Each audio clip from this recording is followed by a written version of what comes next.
Hello. Today I am going to be focusing on homework as discussed by Woolfolk in Chapter 14.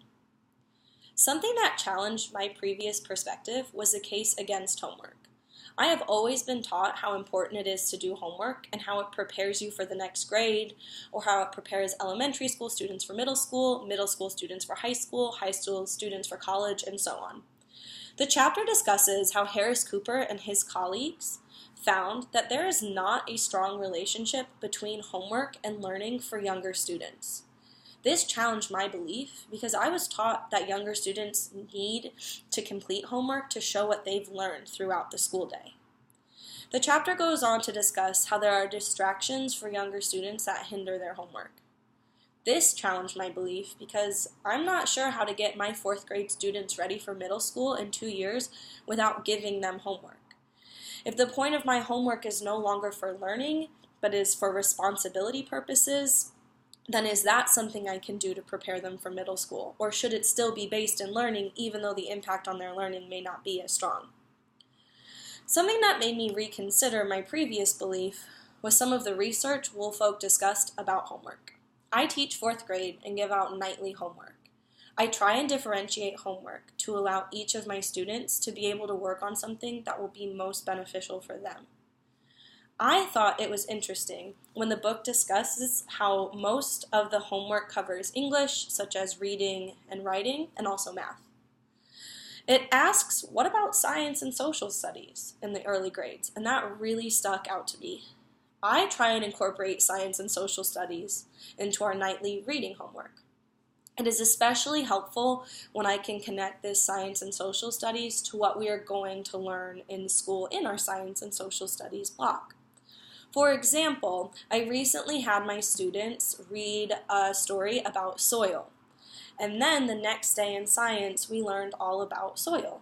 This really helped my students have stronger background knowledge before the subject was taught. However, I do not assign specific science or social studies homework nightly. I believe part of this reason is the push for the STAR tests, in which I am not tested in 4th grade in either science or social studies. I do know that in 5th grade, they take the science STAR, and 5th grade teachers at my school assign science homework. The book discusses how homework makes students grow weary of learning. So does it make more sense for the homework I assign my students to be more opportunities for students to learn and explore and less practice on skills we've gone over in class? Or should I use it as an introduction to a skill I'm going to teach? I think I'm going to try and change up some of my homework and include more science and social studies homework to see how my students react. Something that surprised me was the history behind homework. I did not know that homework was pushed during the space race to meet up with the science and math skills of the Soviet Union. In today's world, we talk a lot about catching up to China. I'm curious to see if there's going to be another push to have students meet up with students across the world, which Woolfolk discussed also happened in the 1980s. Something that affirmed my previous belief was not thinking of homeworks in terms of a tie. Students need to finish their work on their time, which means I need to make sure that students understand that I'm looking for effort on their work and not simply circling A, B, C, or D and writing numbers. This is something I try to do every day when I go over homework with my students when I check it. I review and see if they showed work or if they went back and found their answers in reading, because that is what I expect and that is what I want them to accomplish from their homework. Woolfolk discusses how the right kind of homework needs to be assigned for the right learners. I understand that I have fast learners, high effort learners, average learners, struggling learners, and minimalists in my classroom. It is my job as their teacher to be able to meet each student where they need help to help them succeed. This is why I try and differentiate my homework for my students so that they can accomplish their homework on their own personal level. The most important thing that I learned was the impact homework has on students. Woolfolk discussed how high school girls tend to spend about 1 more hour per week on homework than boys, regardless of help, outside activities, or coursework. Woolfolk then suggests that this may be one of the causes of the gender gap that favors girls for administration and completion in college. This shows me that homework is not just review for my students to practice at home, but it can have long and life-impacting effects. I promote homework in my classroom because I like to use it as a review or as an introduction to new material. I have never thought about the impact it could have in my students on this way, and how homework can shape them for the rest of their lives. This new understanding of homework may impact my classroom because I used the guidelines for family and communities Woolfolk discussed to really change my view on homework and how to include families for my students and their homework.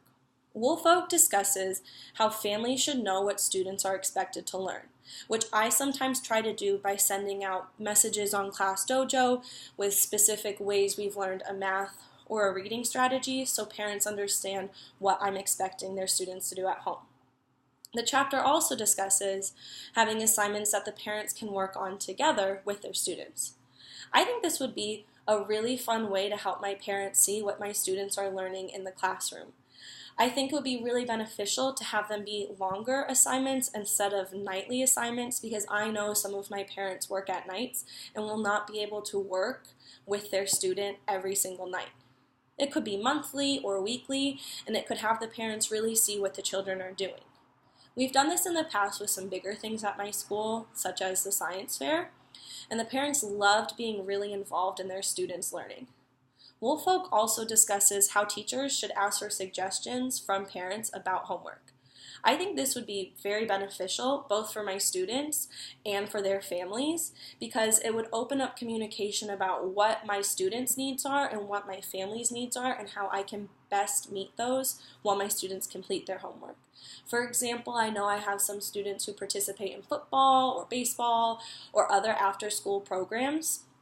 And so I could change their homework to be, I check their completion weekly instead of nightly to make sure they're still getting the same amount of work done. I'm just not checking it every day. My final thoughts are that homework is important for students to do as they get older, but the impact it has on my fourth graders may not be as big as I have always thought. Woolfolk says that time spent struggling is not time well spent in the chapter, and this really stuck out to me. I believe that it is my job to differentiate my students' homework to best help them succeed at their individual level. Thank you.